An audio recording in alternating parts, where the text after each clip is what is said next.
Bapak Jeremy, sekarang Bapak melihat saya. Pasti Bapak berpikir saya ini orang yang sangat sukses. Saya di sini memakai setelan jas bernilai 100 juta rupiah. Di tangan saya, ada jam Rolex emas asli. Saya memakai sepatu kulit buaya yang mengkilap. Di luar sana, mobil Mercedes S400 mengkilap, sedang menunggu saya. Semua orang pasti bilang, saya ini kejatuhan durian runtuh. Saya adalah pria paling beruntung di dunia ini. Dalam sekejap, saya menjadi menantu dari pengembang properti Long Bien yang sangat terkenal itu. Tapi Pak, tidak ada yang tahu. Di balik penampilan yang mewah dan mentereng ini, ada jiwa yang sudah mati. Ada rasa malu yang sangat besar. Saya harus menelan semua rasa malu ini setiap hari. Di villa senilai 50 miliar rupiah yang sangat besar itu. Saya tidak lebih baik dari anjing penjaga, Pak. Anjing istri saya, si laki, dia bahkan dielus-elus. Dia dimanja dan diberi makan daging sapi Australia. Sedangkan saya ini cuma babu kelas atas. Saya cuma pria yang numpang hidup pada perempuan, tidak lebih. Saya menyesal, Bapak Jeremy. Sekarang, saya duduk di depan Bapak. Saya sangat rindu masa-masa sulit yang dulu. Saya ingat sayur asam dan sambal terasi buatan istri setia yang sudah saya tinggalkan. Saya tega sekali membuang istri saya itu. Saya menukar harga diri saya demi kekayaan. Saya pikir hidup saya akan membaik. Ternyata saya malah masuk ke dalam perangkap. Sekarang saya ingin keluar. Tapi tangan dan kaki saya terasa terbelenggu. Rasa malu ini sudah tidak tertahankan lagi. Sebelum kita mulai cerita hari ini, saya harap pendengar bisa menekan tombol subscribe ya. Tujuannya supaya cerita ini bisa menyebar luas, agar banyak orang dengan masalah serupa bisa mendengarnya. Jangan ragu juga untuk tinggalkan komentar di bawah. Bagikanlah nasihat yang tulus untuk narasumber kita. Halo Dang, terima kasih kamu sudah meluangkan waktu untuk datang. Kamu datang ke acara Ruang Senja. Saya mendengarkan cerita kamu, meninggalkan yang miskin demi yang kaya, lalu mendapatkan akibat buruk. Kisah seperti ini memang tidak langka, tapi setiap kali mendengarnya, saya tetap merasa sedih. Sedih untuk kehidupan manusia. Saya lihat mata kamu, saya tidak melihat kegembiraan orang kaya, saya melihat ketakutan dan rasa bersalah. Kamu seperti orang yang hidupnya penuh kepalsuan. Kamu bilang kamu menyesal. Kamu ingat sayur kangkung buatan mantan istrimu. Itu membuktikan bahwa hati nuranimu belum hilang sepenuhnya. Hati nurani itu hanya sedang ditekan oleh uang. Jadi, tolong kamu tenang, ceritakan pada saya dan semua orang di sini bagaimana tragedi suami numpang hidup ini dimulai. Siapa istri setiamu yang kamu sebut dengan penuh penyesalan itu? Dia itu wanita yang seperti apa sampai membuatmu seorang pria 40 tahun, kamu meneteskan air mata saat menyebut namanya. Ya Pak, kisah saya dimulai 5 tahun yang lalu. Saat itu saya belum menjadi dang. Saya belum menjadi direktur boneka seperti sekarang. Saya cuma pegawai pemasaran biasa. Gaji saya sangat kecil, Pak. Saya punya keluarga kecil yang sangat harmonis dengan Hien, mantan istri saya. Hien seumuran dengan saya. Dia adalah seorang guru bahasa di sekolah menengah pertama. Hien memang tidak terlalu cantik, dia juga tidak modis, tapi dia memancarkan kehangatan dan kelembutan. Dia adalah wanita Jakarta asli yang sangat sopan. Kami menikah saat sama-sama tidak punya apa-apa. Kami menyewa rumah kecil yang sempit di dalam gang. Hidup kami memang sulit, banyak kekurangan, tapi rumah kami selalu dipenuhi tawa. Bapak tahu tidak, saat itu saya pulang kerja dalam keadaan lelah, Hien selalu menyambut saya. Dia mengambil tas kerja saya. Dia membawakan segelas air jeruk dingin yang menyegarkan. Dia akan bertanya, "Sayang, kerjaannya capek ya? Duduk dan istirahatlah. Biar aku siapkan makan malam." Makanan kami hanya sayur rebus. Kadang ada beberapa potong daging yang digoreng garing, tapi kami makan sambil saling menyuapi. Kami bercerita tentang kantor dan sekolah. Hien sangat menghormati saya, Pak. Dia selalu menganggap saya tulang punggung keluarga.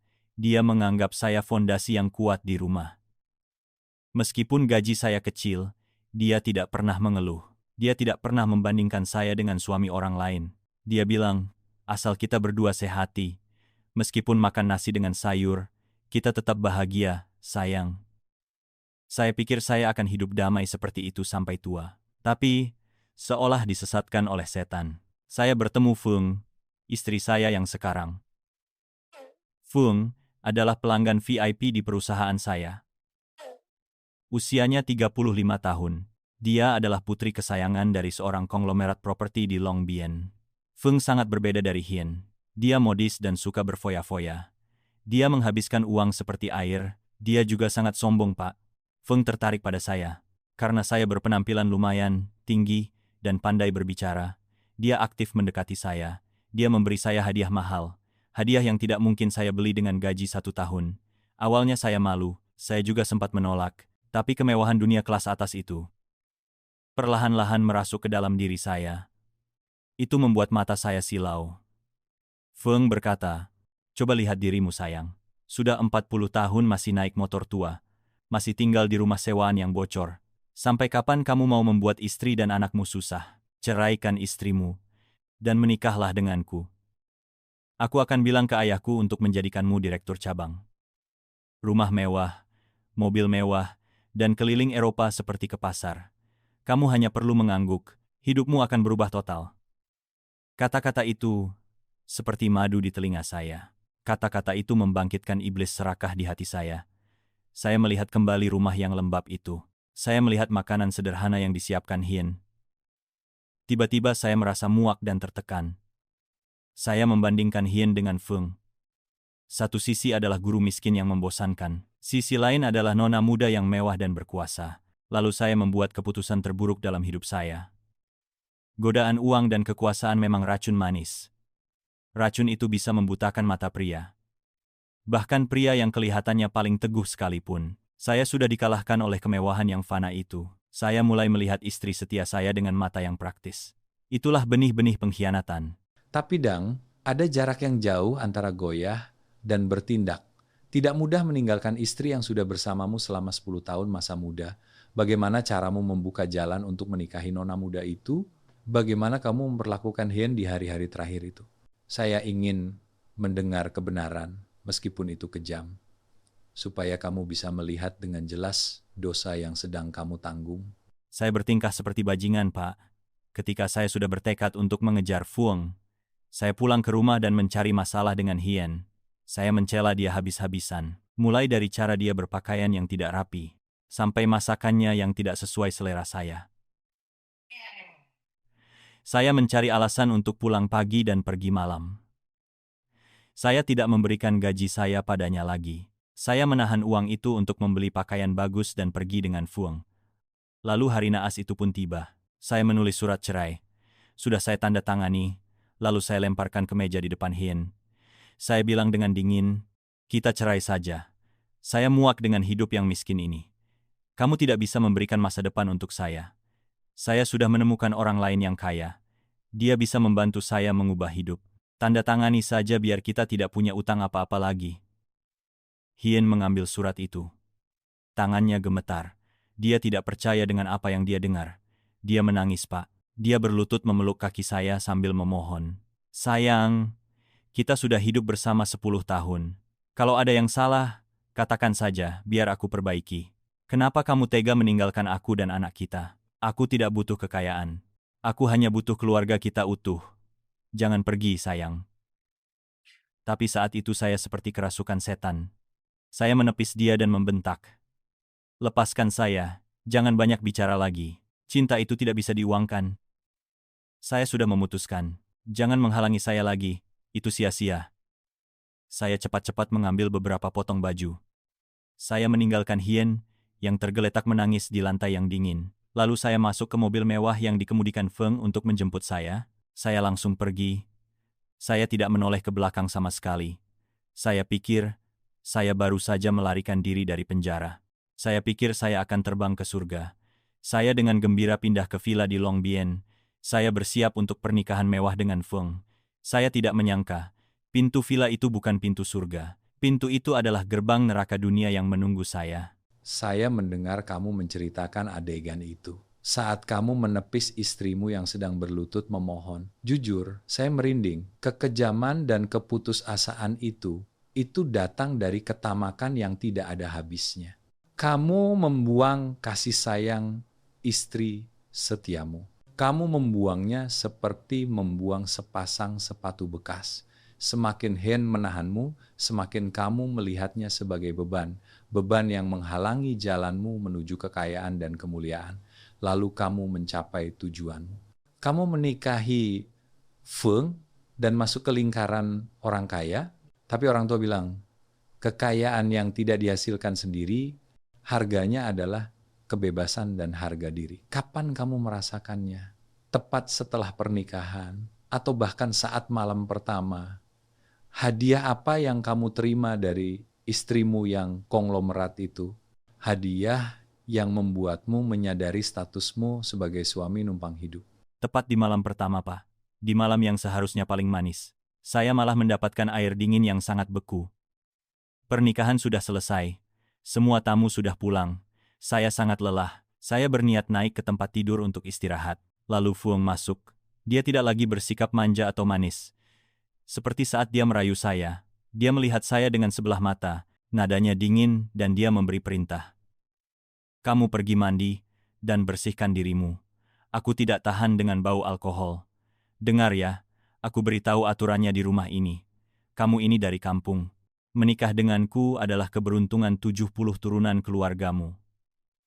Ayah dan ibuku memberimu gelar direktur. Itu cuma agar kamu bisa bergaul. Kamu cuma topeng untuk perusahaan. Jadi jangan berhayal kamu punya kekuasaan apa-apa. Semua urusan besar dan kecil di rumah dan di kantor. Semua diputuskan olehku dan orang tuaku. Mulai sekarang, kamu harus menuruti kata-kataku. Dilarang membantah dan dilarang bertanya. Kalau kamu membuat orang tuaku kesal, jangan salahkan aku. Saya tertegun. Saya mau buka mulut dan berkata, sayang, kenapa kamu bicara seperti itu? Aku ini suamimu. Tapi dia memelototi saya. Dia bilang, suami, ya suami, tapi uang itu milikku. Di rumah ini, siapa yang punya uang? Dia yang punya kekuasaan. Kamu hanya membawa raga tanpa jiwa ke sini. Sadarlah akan statusmu dan jalani hidup. Pagi berikutnya, kehidupan neraka resmi dimulai. Pukul 6 pagi, ibu mertua saya sudah menggedor pintu kamar. Dang mana? Cepat bangun. Kenapa masih tidur? Cepat turun, ajak laki jalan-jalan. Lalu cuci mobil untuk ayahmu, dia mau rapat. Cepat gerak. Saya bangun dengan mata setengah terpejam. Saya ini pria dewasa. Di rumah dengan mantan istri saya dulu. Saya dimanja, bisa tidur sampai jam 7 pagi. Saya bisa sarapan lalu pergi kerja. Sekarang di sini, saya harus mengajak anjing buang air. Saya harus memungut kotorannya. Anjing laki itu sangat dimanjakan. Kalau dia menggonggong atau tidak mau makan, saya langsung dimarahi habis-habisan. Lalu saat sarapan, seluruh keluarga istri saya duduk di meja. Mereka makan makanan mewah. Ayah, ibu, dan Feng. Mereka membicarakan bisnis, liburan ke Eropa. Mereka bicara tentang membeli tanah seharga puluhan miliar. Saya duduk di sudut meja. Saya menundukkan kepala dan makan. Tidak ada yang bertanya kabar saya. Tidak ada yang menyuapi saya. Saya mau mengambil sepotong daging pun. Saya harus melirik wajah ibu mertua saya dulu. Saya harus melihat apakah dia cemberut. Pernah sekali saya tidak sengaja menjatuhkan sendok ke lantai. Bunyinya nyaring sekali. Ibu mertua saya meletakkan mangkuknya. Dia menatap saya dengan tatapan membunuh. Dia mendesis. Dasar orang kampung. Makan saja tidak becus. Tanganmu kaku seperti pengemis. Tolong lebih hati-hati sedikit. Kalau lantai kayu impor saya rusak, kamu jual semua rumahmu pun tidak akan bisa menggantinya. Saya menelan nasi seperti menelan duri. Saya sangat marah. Tapi saya tidak berani membantah, karena saya sudah terlanjur. Saya takut jika saya membantah, saya akan diusir. Saya akan kehilangan semua yang sudah saya tukar. Saya menjadi bayangan yang bisu. Saya menjadi badut di villa yang mewah itu. Saya menukar kebebasan sebagai seorang pria. Saya menukarnya dengan gelar palsu dan kecukupan materi, tapi jiwa saya kosong. Lantai kayu impor saya lebih mahal daripada semua rumahmu. Kalimat itu adalah penghinaan yang paling parah. Itu menginjak-injak asal-usul saya. Itu menginjak-injak harga diri saya. Mereka tidak menganggap saya menantu. Mereka menganggap saya dekorasi berjalan. Saya ini pesuruh di rumah itu. Saya mendengar kamu menceritakan adegan itu. Saat kamu menepis istrimu yang sedang berlutut memohon. Jujur, saya merinding. Kekejaman dan keputusasaan itu datang dari ketamakan yang tidak ada habisnya. Kamu membuang kasih sayang istri setiamu. Kamu membuangnya seperti membuang sepasang sepatu bekas. Semakin Hen menahanmu, semakin kamu melihatnya sebagai beban. Beban yang menghalangi jalanmu menuju kekayaan dan kemuliaan. Lalu kamu mencapai tujuanmu. Kamu menikahi Feng dan masuk ke lingkaran orang kaya, tapi orang tua bilang, kekayaan yang tidak dihasilkan sendiri, harganya adalah kebebasan dan harga diri. Kapan kamu merasakannya? Tepat setelah pernikahan, atau bahkan saat malam pertama. Hadiah apa yang kamu terima dari istrimu yang konglomerat itu? Hadiah yang membuatmu menyadari statusmu sebagai suami numpang hidup. Iya, Pak. Kejadian kemarin adalah pisau terakhir. Pisau itu menghancurkan sedikit harga diri saya yang tersisa. Kemarin adalah ulang tahun Feng.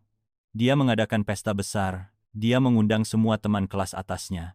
Mereka semua adalah anak konglomerat. Pestanya sangat mewah. Minuman impor melimpah. Saya sibuk sekali, Pak. Saya berlari ke sana kemari. Saya harus melayani tamu. Saya harus mengarahkan pelayan untuk membawa makanan. Saya tidak ada bedanya dengan kepala pelayan. Sampai pesta selesai, Fung sudah agak mabuk. Dia memanggil dengan suara keras. "Mana Dang? Keluar sini. Aku suruh." Saya, tergopoh-gopoh, lari ke tengah ruang tamu. Feng merangkul leher saya. Bau alkohol yang kuat tercium di wajah saya. Dia menoleh ke teman-temannya, sambil tertawa terbahak-bahak. "Kalian lihat suamiku ini? Dia tampan kan? Kelihatannya keren. Tapi dia sangat penurut loh. Aku bilang berdiri, dia berdiri. Aku bilang duduk, dia duduk. Aku perkenalkan pada kalian, ini adalah hewan peliharaan baruku. Dia lebih setia dan lebih penurut daripada anjing Lucky di rumahku. Lucky harus diajak jalan-jalan. Tapi hewan peliharaan ini tahu caranya menyetir mobil.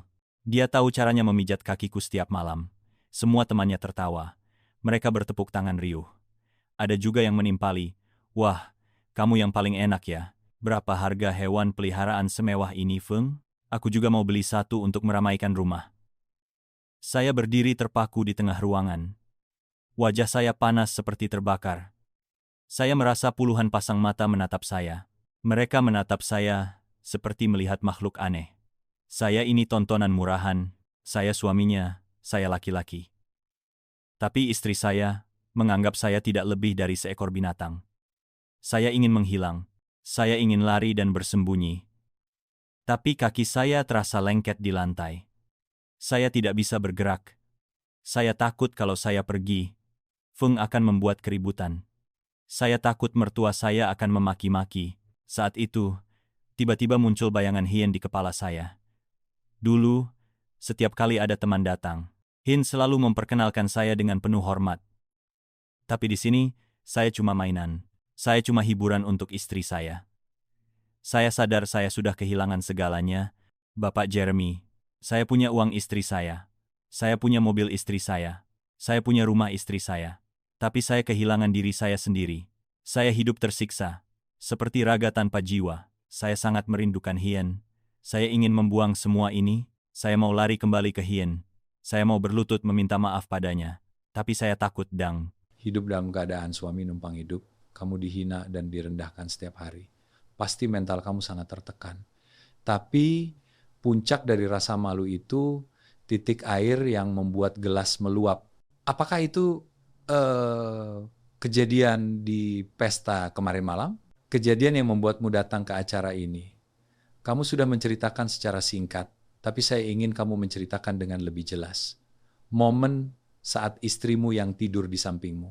Bagaimana dia menjadikanmu bahan tertawaan di depan umum? Bapak benar. Setiap kata-kata Bapak.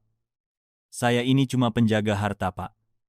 Saya memang berstatus suami konglomerat, Saya mengendarai mobil mewah, tapi dompet saya selalu kosong.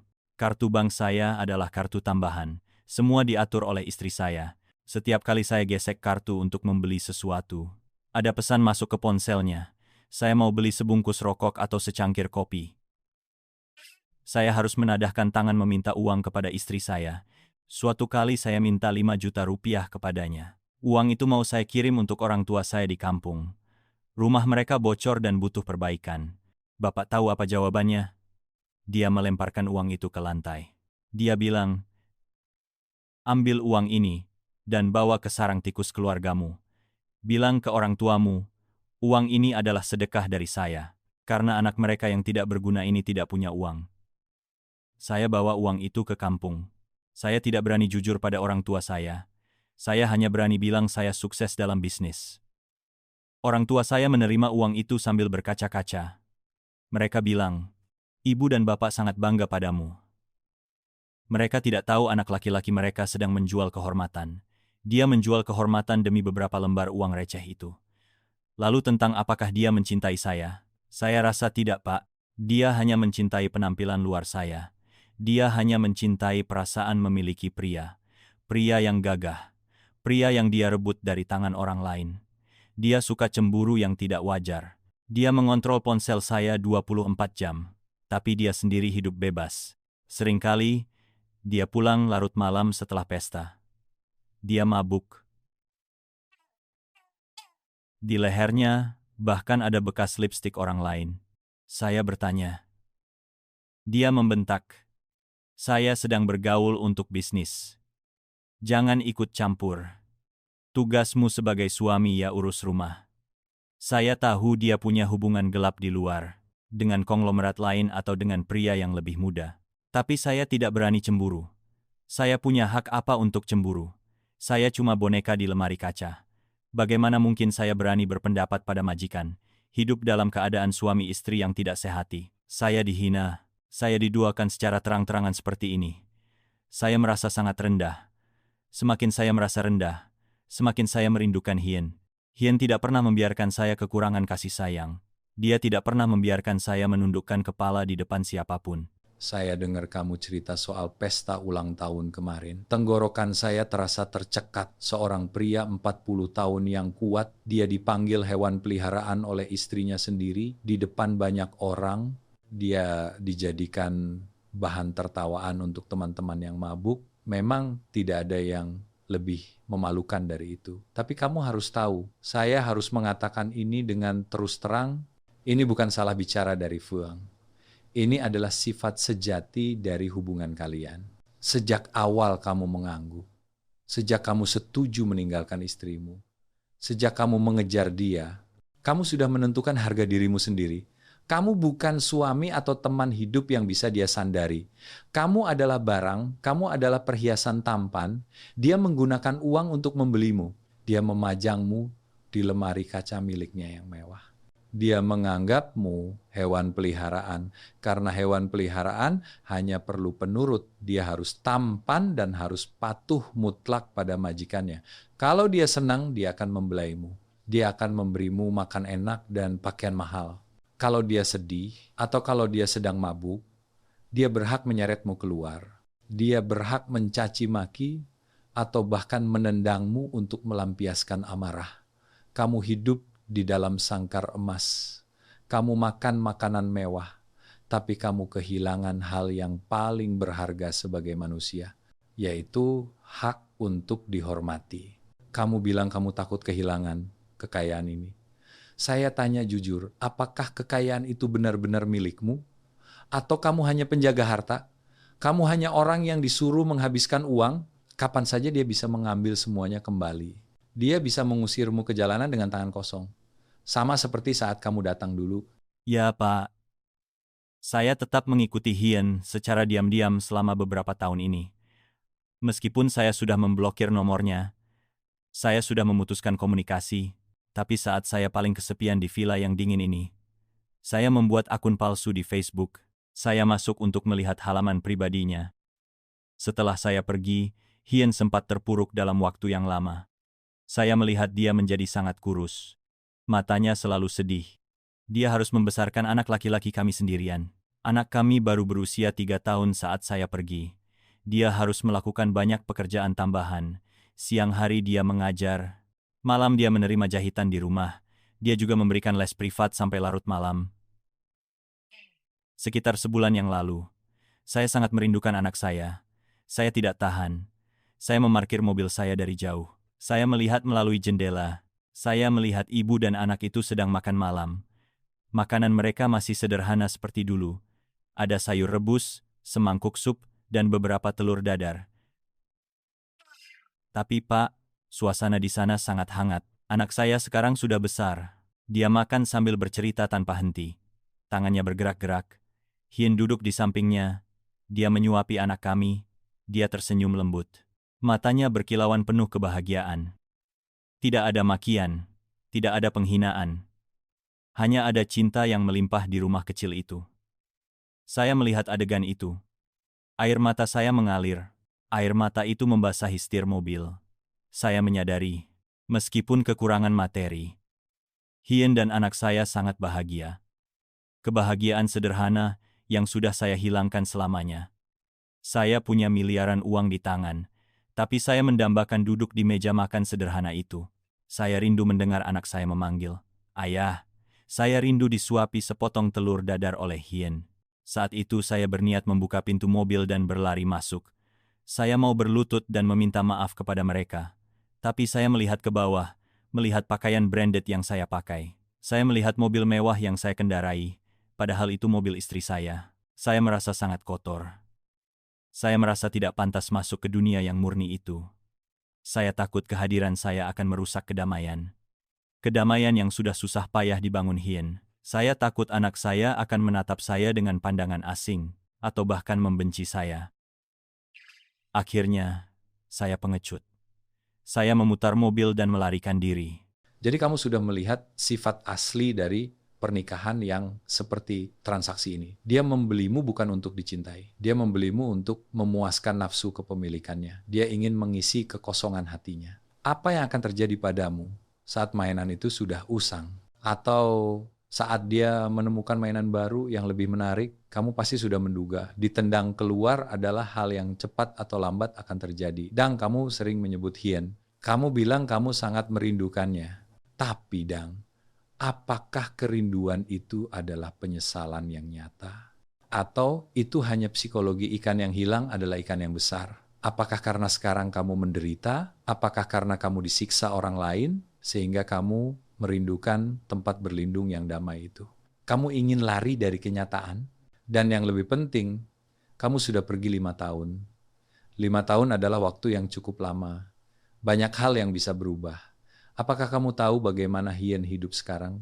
Apakah kamu pernah diam-diam mencari tahu tentang kehidupan dia dan anakmu? Atau kamu hanya duduk di sini dan berimajinasi saja? Pertanyaan Bapak tepat menusuk hati saya. Benar. Saya takut hidup susah, Pak. 5 tahun ini saya sudah terbiasa hidup mewah.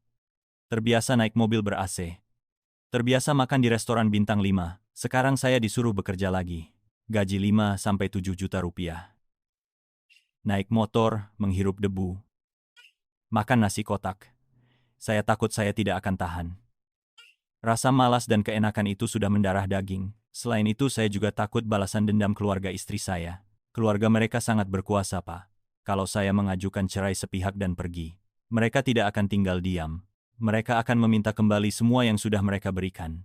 Mulai dari celana, baju, sampai mobil. Bahkan mereka bisa mempersulit pekerjaan saya di masa depan. Mereka bisa menghalangi jalan hidup saya di Jakarta ini. Ibu mertua saya pernah mengancam, "Kalau kamu mengkhianati anakku, aku akan membuatmu tidak punya tempat tinggal." Saya terjebak di antara dua ketakutan.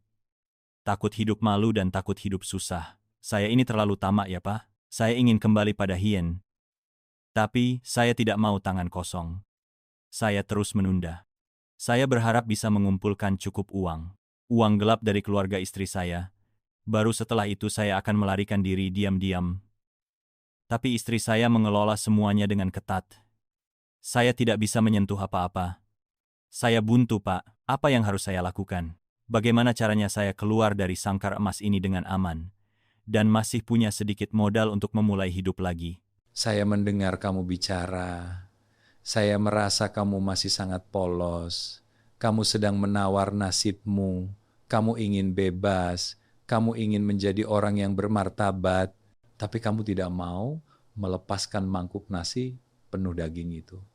Itu adalah sedekah yang mereka berikan. Kamu ingin keluar dengan aman dan punya modal. Kamu pikir keluarga konglomerat itu bodoh. Bodoh sampai membiarkan kamu mengambil uang mereka. Lalu kamu gunakan untuk membiayai mantan istrimu.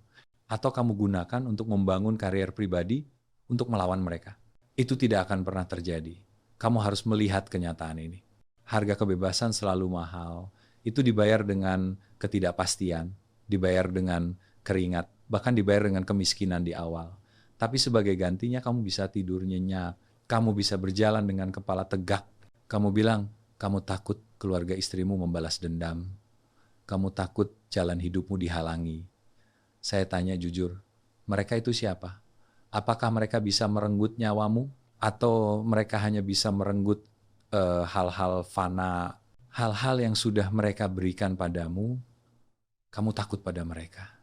Atau sebenarnya kamu takut pada ketidakbergunaanmu sendiri. Setelah 5 tahun hidup sebagai parasit, kamu takut kamu tidak punya kemampuan untuk mencari uang lagi? Bapak menusuk titik kelemahan saya. Benar, saya takut saya tidak berguna, Pak. 5 tahun ini, saya disebut direktur cabang. Tapi pekerjaan sehari-hari saya cuma menandatangani dokumen yang sudah disiapkan. Saya harus melayani tamu sambil minum alkohol. Saya harus mengikuti perintah istri saya. Saya juga jadi sopir pribadi dia. Semua pengetahuan bisnis saya yang dulu sudah saya lupakan. Keterampilan penjualan, keterampilan berjuang di pasar yang dulu saya banggakan. Semua sudah tumpul. Sekarang saya disuruh membawa tas kerja. Saya harus menawarkan barang dan ditolak orang. Saya diusir orang. Saya takut ego dan harga diri palsu ini tidak akan tahan. Saya sudah terbiasa duduk di ruangan ber-AC. Saya terbiasa memerintah dengan jari, meskipun jari saya gemetar. Sekarang saya harus keluar. Saya harus bekerja sebagai pengemudi ojek online atau menjadi pelayan. Saya merasa sangat malu. Tapi Pak, ketakutan pada keluarga istri saya itu bukan khayalan saya. Mereka benar-benar kejam. Ada satu cerita yang belum berani saya ceritakan pada siapapun, karena ini sangat menyakitkan. Tapi hari ini saya ceritakan semuanya pada Bapak, agar Bapak mengerti kenapa saya begitu pengecut. 2 tahun yang lalu, ibu kandung saya di kampung sakit parah. Dia perlu operasi jantung segera.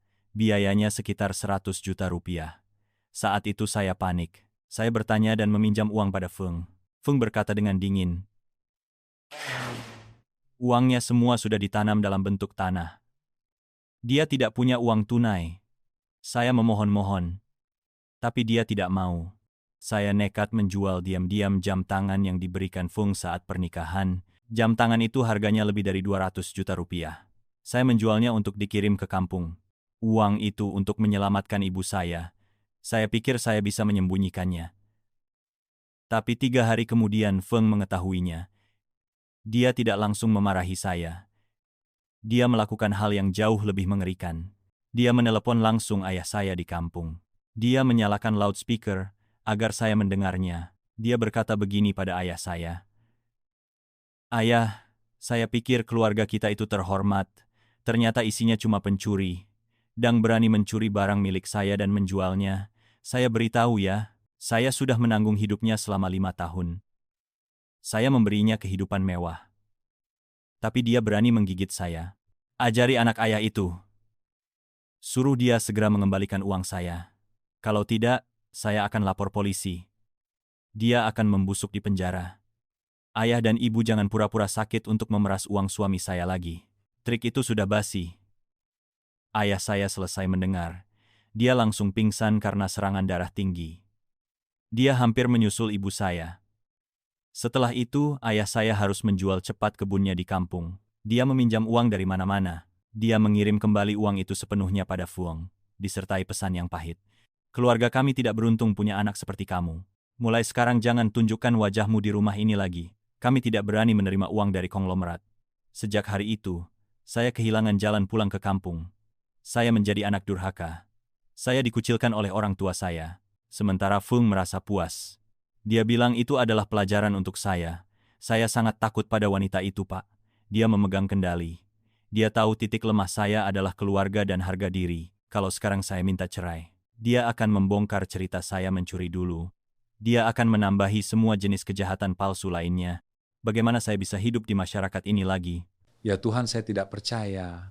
Ada kekejaman sampai seperti itu, kekejaman terhadap mertuanya sendiri.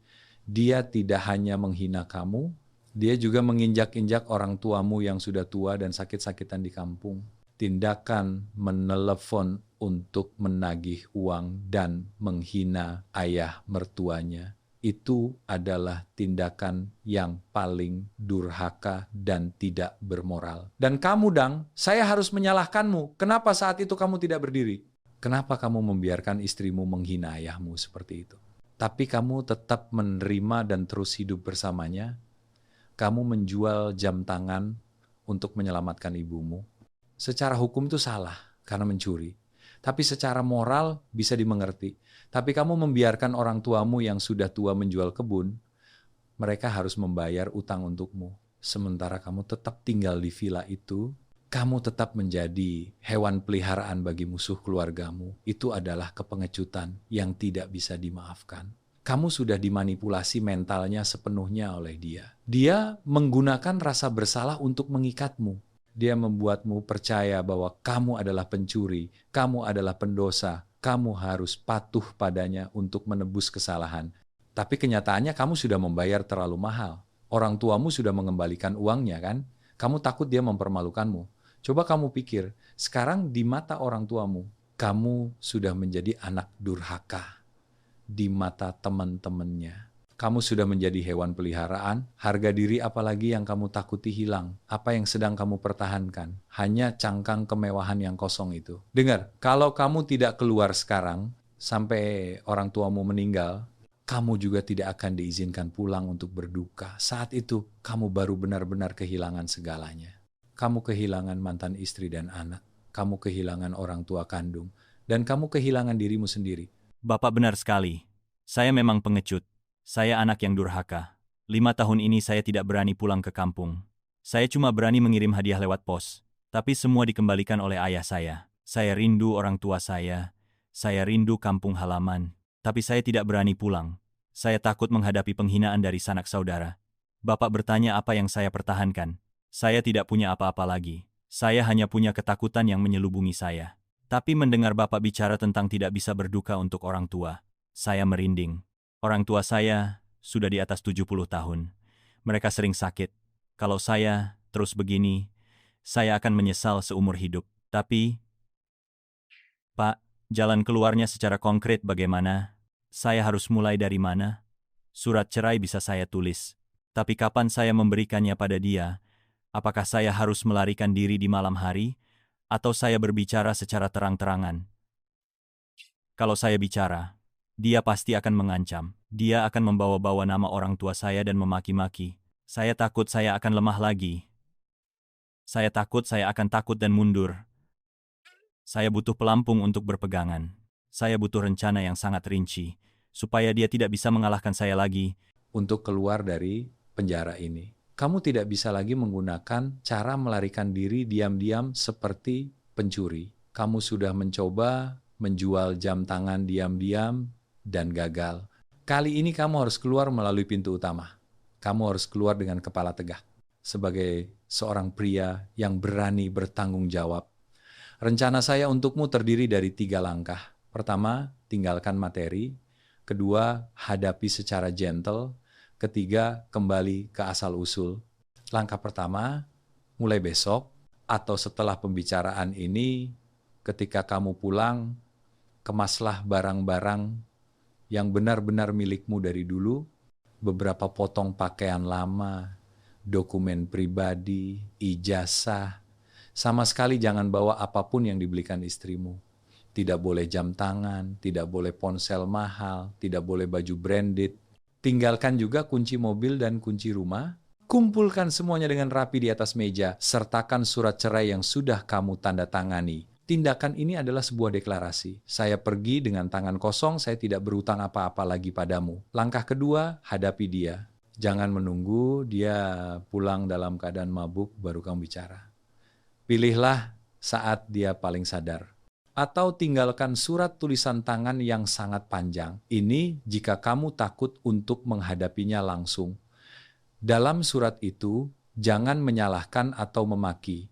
Bicaralah tentang ketidakcocokan. Bicaralah tentang kamu menyadari kamu tidak termasuk dalam dunia ini. Bicaralah bahwa kamu ingin melepaskan kalian berdua. Gunakan kata-kata yang lembut, tapi dengan nada yang tegas. Itu akan membuatnya tidak terlalu marah. Itu lebih baik daripada mengajaknya perang. Langkah ketiga, ini langkah yang paling penting. Ini agar kamu punya sandaran mental. Kamu harus segera pulang ke kampung. Pulang untuk meminta maaf kepada orang tua kandungmu. Kamu berlutut di depan pintu rumah mereka. Meskipun orang tuamu memukul atau mengusirmu, kamu tetap berlutut di sana. Kamu katakan semua kebenaran. Katakan bahwa kamu sudah meninggalkan semua kemewahan.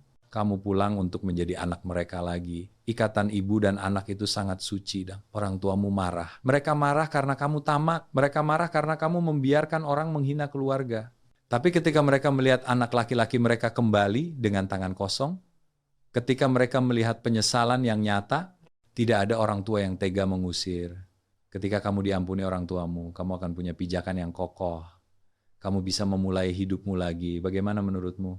Apakah kamu berani meninggalkan setelan jas 100 juta ini? Berani kembali ke kampung dengan kaki telanjang untuk meminta maaf? Kembali ke kampung untuk meminta maaf, meninggalkan segalanya. Kedengarannya menakutkan. Tapi kenapa hati saya terasa sangat lega, Pak? Saya membayangkan bisa makan sayur dan sambal dengan orang tua saya. Saya membayangkan memakai kaos lama saya dulu. Tiba-tiba air mata saya menetes. Itu adalah kehidupan yang seharusnya saya jalani. Saya berani, Pak. Saya muak dengan hidup sebagai hewan peliharaan ini. Kemarin saya dipermalukan di depan umum. Saya sudah mati sekali. Sekarang saya ingin hidup kembali. Tapi bagaimana dengan Hien, mantan istri saya? Bapak bilang saya belum pantas bertemu dengannya. Tapi sebelum pulang kampung, apakah saya boleh melihat dia sekali lagi? Atau mengatakan satu kalimat permintaan maaf kepadanya? Saya ingin dia tahu saya menyesal. Saya ingin dia tahu saya sudah kena karma. Apakah dia akan senang melihat saya sengsara seperti ini? Atau dia akan mengasihani saya? Saya takut rasa kasihan dari Hien itu lebih menyakitkan daripada penghinaan dari Feng. Apakah saya harus menemui Hien? Harus menemui dia segera setelah saya meninggalkan rumah Feng? Dang, saya mengerti. Saya mengerti kerinduanmu untuk kembali ke tempat yang damai saat ini. Ketika seseorang terombang-ambing di lautan. Semua orang ingin kembali ke pelabuhan yang akrab.